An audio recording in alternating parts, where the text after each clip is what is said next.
Israel has decided to finally fix many of its mistakes that it has done in the past. Specifically, today we're going to be talking about one person, and we might talk about a few more, but we'll mainly talk about Abdel Aziz Salha.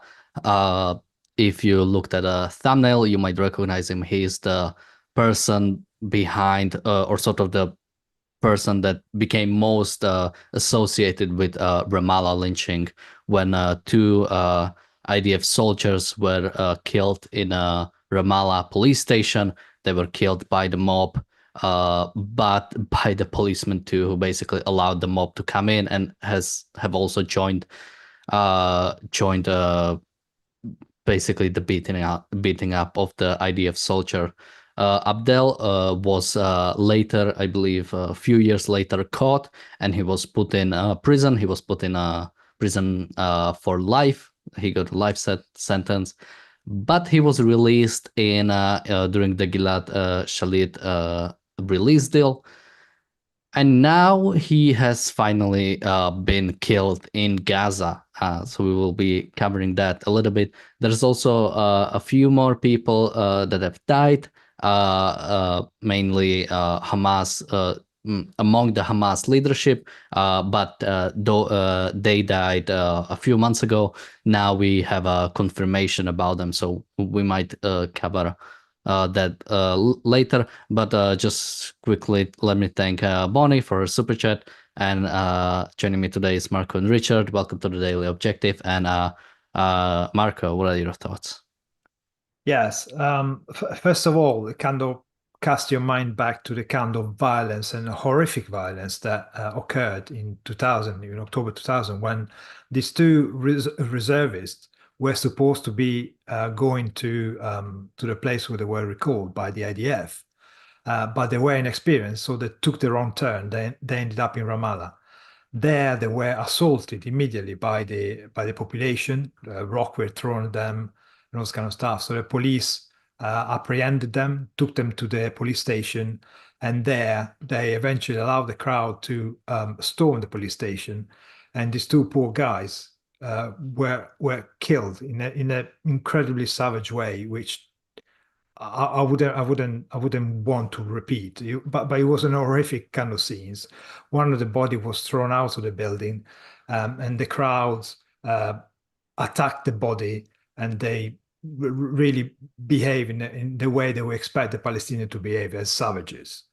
While this Aziz Saleh guy, who was inside the building, murdered the other one, and when he realized his hand was stained with blood, he went to the window to celebrate.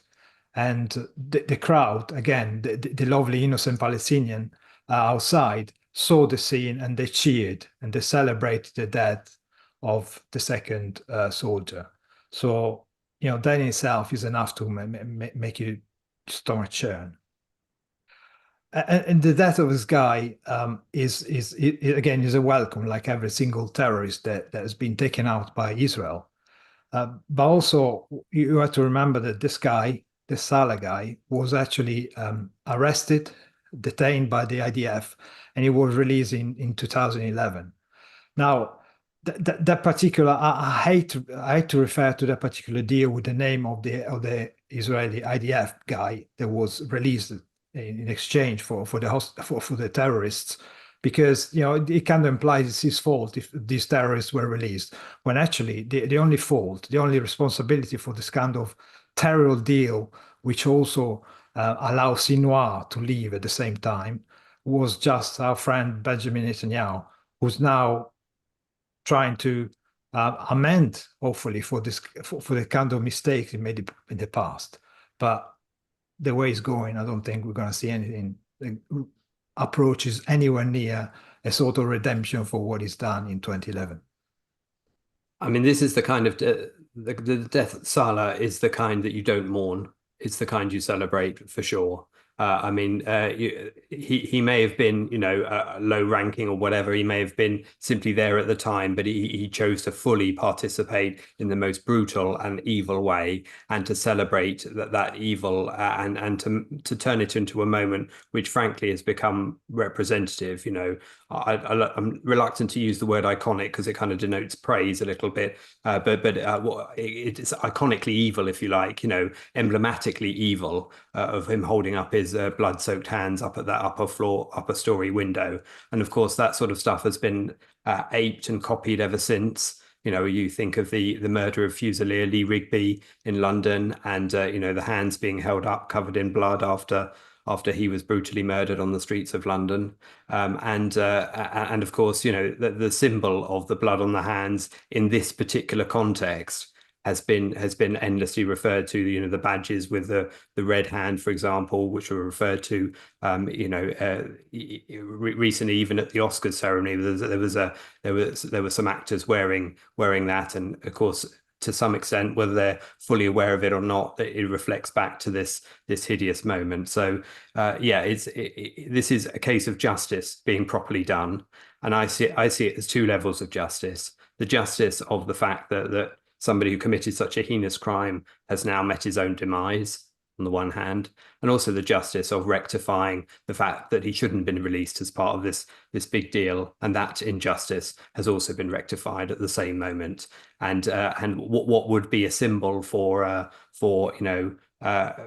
of evil continuing to exist beyond, for decades afterwards, is now no more. So that symbol, some of the potency of that symbol is therefore sucked out by the fact that he's now dead and killed in targeted strike by Israel. So I think that's particularly good to see. Yeah, and I think it's really interesting that it is Ramallah, because we discussed Ramallah in the past. We had the one that was a long time ago. I'm wondering, I think it was a Betty Weiss interview that she did in Ramallah, where she talked to the people what they think about October 7th, or what they think about Hamas. And I think we've done a few like that. There's also one more video. I think it's from more of a I think just influencer who also did several interviews in Ramallah. And whenever I discuss countries, I always say the capital of a country doesn't really represent the nation. It's usually very isolated when it comes to the rest of the country, because you have all the politics are there, all the as well. It's usually the sort of like the most progressive place. So I'm wondering if that applies to the, I don't know what to really call it, the state of Palestine that is often referred to. Basically, the areas that are controlled by the Palestinian Authority and are de facto governed by the Palestinian Authority, because Ramallah is acting as a de facto capital of these territories. And I'm wondering, is Ramallah, is that the progressive place? Is that the best the Palestinian territories have to offer? Because I mean, Marco, you've covered the story a little bit, and yeah, it's crazy to think about it. You take a wrong turn, you get stuck in traffic, and you get pulled out of your car. You get forced into a police station, and the police officers just let in people to murder you and to join and also join them. Talking about the fact that the police is supposed to be, or the Palestinian police that was established, I think after the Oslo Accords, it was supposed to be the replacement for the terrorism, supposed to provide some sort of order. And you see, no matter what government you try to establish, the people will always influence whatever government you have. The people always have the final word when it comes to what policies are being pushed through, or what sort of ideas are getting through. And we see what's happening here. And you've also mentioned about the calling the Gilad Shalit deal, release deal. And I think someone mentioned it. I think he didn't mean it like that, but he said that Gilad Shalit is so despicable, releasing a soldier for 1,000 terrorists. I think he meant the actual release deal, because yeah, he had no hands in it. He is basically innocent. But the fact that again, it's whenever someone tries to say, tries to equate Israel and Hamas, they say, but Israel is also holding hostages. No, Israel is holding terrorists. Israel is holding prisoners who have committed terrorist acts against Israel. And when it came to that hostage deal, again, it wasn't some sort of just releasing random people that somehow got to prison in Israel. It was terrorists. It was Yahya Sinwar. It was Abdel Aziz Salha. Like here, it it it was like despicable people being in there for most of them being there for life. Basically, were supposed to die in jail and got released, got another chance to do this again. Anything else you'd like to add to this specific one? Well, I think the Israeli people should particularly cast their mind back to 24 years ago when this event occurred, because you cannot ignore enough the this savagery that the population in Ramallah inflicted onto these two poor IDF people. And I know that the media, especially in the West, when they report the thing, they put lots of caveats. Yes, but there was an incident before. The tension was high. People were scared and blah, blah, blah, blah. Well, there's no excuse in the world for the kind of behavior, the kind of savagery that was unleashed on that day.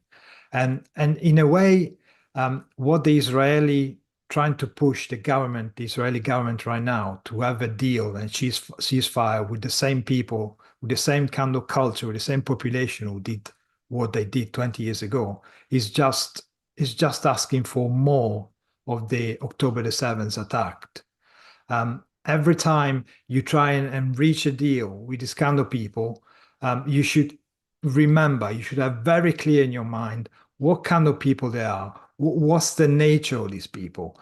This kind of savagery is the kind of savagery you see in Iran and Afghanistan and very few other places. You don't see that happen in Egypt. You don't see that happen in Turkey. You don't see that happen in Jordan, really.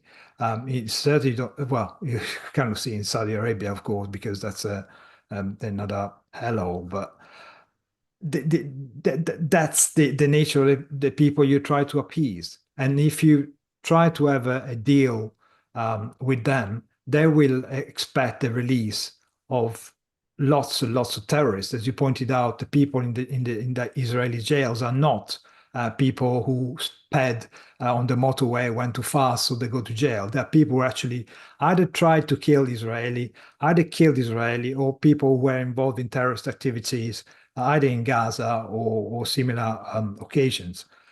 So you're trying to the Israeli asking for a ceasefire, for a deal right now, are asking for murderers to be released. And also remember that people like Sinwar, people like Salha, and people like Mushtar, which we're going to talk about in a minute, were released in the same deal. So, bear in mind what you're doing before you ask for something to happen. Don't forget what you're dealing with. And one of the things I wanted to add to this is the fact that we're talking a generation ago here. We're talking about essentially the parents of the same savages who acted on October the 7th, or some of them will be the same people, of course, but we're talking how endemic this is within Palestinian society, this savagery, how this isn't an isolated incident, which is how it would have been framed at the time as the tensions and setting, etc., that Marco referred to there. It's clear, it demonstrates clearly the barbaric hatred for Jews, and the fact that you have the institution of the police station, this occurring within there, where, if anywhere order should be maintained and should be separated from the barbarity of the people, it should be within the police station. This was proof that they were one and the same cesspool. And we saw the results of that. And of course, when Salha was released as part of that horrendous deal, what does he do as he comes out of prison? He holds up his hands to the camera, with a big grin on his face. That is a demonstration of the capitulation to evil that the deal was. And of course, that moment ties back to the original bloodied hands moment and represents how much evil has been allowed to thrive and get away with it, up until the point, of course, when reality has set in, as it should, and it's now been corrected and justice has been ensured. So I think we have to understand that sometimes you have to step back a bit and see the bigger picture. Justice, can be done in the long run, but of course, for too long, it was allowed to appear as though it was, able to get away with it. Just going quickly to the chat, someone says you guys should make a video about that idiot Muin Rubani. So we did technically cover him when he did the debate. It was Muin Rubani and Norman Finkelstein versus Stephen Bonnell or Destiny and Benny Morris. So I think we did 2 episodes on that, so you can check that out. I think we did that like quickly after the episode came out, so it should be about the same date. But I've been seeing a bit more about him, so he might be worth an episode, especially since during the debate, because he was standing next to Norman Finkelstein, he looked a bit more reasonable.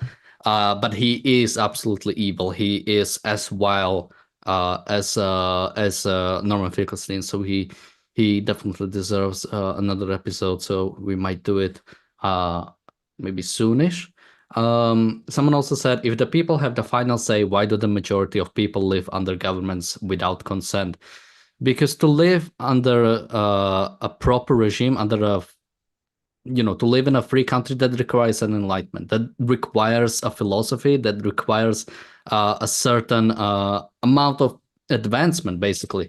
And the fact is that most people do want to live under some sort of oppressive regimes. I mean, just think about, even when it comes to Western countries and the sort of the leaders that are gaining the popularity right now, those are rarely freedom-loving individuals. Those are most very often that they are people pushing for more authoritarianism or more a certain type of statism. I think if we got to the place where we would be really close to actual authoritarian, I think sort of people in the West would still be against it when it really came down to it. But there's definitely the push right now. So the sort of the status quo that is right now in the West is most people don't like it, and most people want more statism currently. It might not go fully, but that's what we are right now. And if you don't expect the people in the West stand up for freedoms, stand up for individuality, how could you expect it to be in in countries that are actively living under dictatorships, like people in Iran? Many of them are opposing it, but is there any support for them to stand up? No, there is none, because we are not confident in our own freedom currently. Anything you guys like to say on that before we move on? No, we can move on, I think. Yeah, as well put. So yeah, as I mentioned at the start, Hamas's government head, alongside 2 other senior terror group officials, have been killed earlier this year, I believe in around April, but now have been confirmed they are dead. So again, more of Hamas is getting destroyed. More of Hamas is getting dismantled. I keep hearing different reports about Yahya Sinwar. It feels like every day I read a new story about him already being dead and him, still just moving to a different shelter. So I'm not sure what's happening there. But But it really does seem like this conflict. It does seem like it's wrapping up in Gaza, and soon there will be. I've been talking about it for a little bit. There needs to be a plan for what we do after, because there is still none. There were the negotiations about the deal, but there is no real plan besides something like we want to hold on to Philadelphia corridor, which is a good policy. It's a good start, but it's definitely not a full-on plan for what to do with Gaza. So we'll see where that goes. But let me go to Marco for more comment. Yeah, the guy, one of the guys that were confirmed dead was actually the most senior member of the political bureau of Hamas. He was acting effectively as the prime minister in Hamas. He was the right hand of Sinwar. So even getting rid of this guy is very, very good news. And the fact that they only were able to confirm it today, that he was actually hit ages ago, it's like, well, I'll take that. It's fine. I'm not worried. I don't need to know every time somebody is hit immediately who he was. Makes me hope that Sinwar is one of the dead, rotten corpse of rats kind of rotting in the tunnels in Gaza. But you can only live and hope. Certainly, if he's still alive, he's not living a very happy life. He must be very aware about the fate of Nasrallah. Of course, he must be aware of the fate of what's his name? Haniyeh? Yeah, Haniyeh. So he can't be living a very relaxed life right now. But I'm confident that at some point they're gonna smoke him out, and hopefully find out that he was dead ages ago. I mean, the fact that the news has come out now suggests that they are penetrating deep into those tunnels. The IDF are able to get in areas that they struck some time ago, and therefore confirm for certain, the deaths of these men. And there are three. Particularly, there was this guy, the de facto prime minister, the head of the civil governance of Hamas. There was another guy who was in charge of the security portfolio, and a third commander of Hamas's general secretary mechanism, all confirmed dead in this incident some time ago. But the fact they've confirmed that is great, and it gives certainty to it. And of course, the fact that Hamas chooses to conceal this fact for as long as possible, or at least not to confirm it themselves, in order to boost the morale of their own, troops, their own militants, their own terrorists across Gaza, that effect has now been undone as well. And everybody, including those terrorists, must wonder the fate of Sinwar the same as we do, and therefore, must consider whether the war is lost from their point of view, and whether they should do what they should have done months ago and surrender. So there's all that side of it, and there's also the fact that he was Sinwar's right-hand man. He was his jail husband, his cellmate in the Israeli prison for until released again as part of this prisoner exchange swap in 2011. So this is another one of those names crossed off, and that is to be applauded. So when it comes to specifically, I think Marco mentioned Yahya Sinwar, usually, and even that's same with these three people that got killed. When Israel does this, it's rarely that they kill someone by mistake. It's almost always pretty much a targeted strike. When it was Mohammed Deif, when it was Ismail Haniyeh, when it was or the hits in Lebanon, it's always targeting specific people, targeting specific location that they have intelligence that those people are there. The only problem usually is the confirmation afterwards, especially when the whole thing collapses, or when you deal with people like Mohammed Deif, who escaped death like 7 times before. Even when you had a confirmation, it is harder. So even when something like this happens, it's usually it's not that during just so people don't get the wrong idea. It's not like IDF just randomly drops and hope they get someone. It's usually targeted strikes, and at times they cannot immediately confirm someone's dead. So with these people, it was and I'm correcting myself. It was 3 months ago. I wasn't. I was misremembering when it was exactly, but I just read the IDF post. So unless IDF is lying, they said 3 months ago, which looks like July. So they targeted the strike in July, and they now confirmed the death, which is again great to see. We hope more like this is gonna happen. We hope the operation in Gaza is gonna continue. The operation in Lebanon is gonna continue. Although I've read some reports just quickly about Lebanon. So there are some reports that basically more villages in Lebanon are being evacuated because of IDF's operation, and we also have more IDF people dying in Lebanon, which is terrible to see. But with that, we also want to see some Iranian action, which we will talk about on the reality show. We'll talk about some of the more recent comments, specifically from Biden, saying that he doesn't support strike on oil fields, on Iranian oil fields.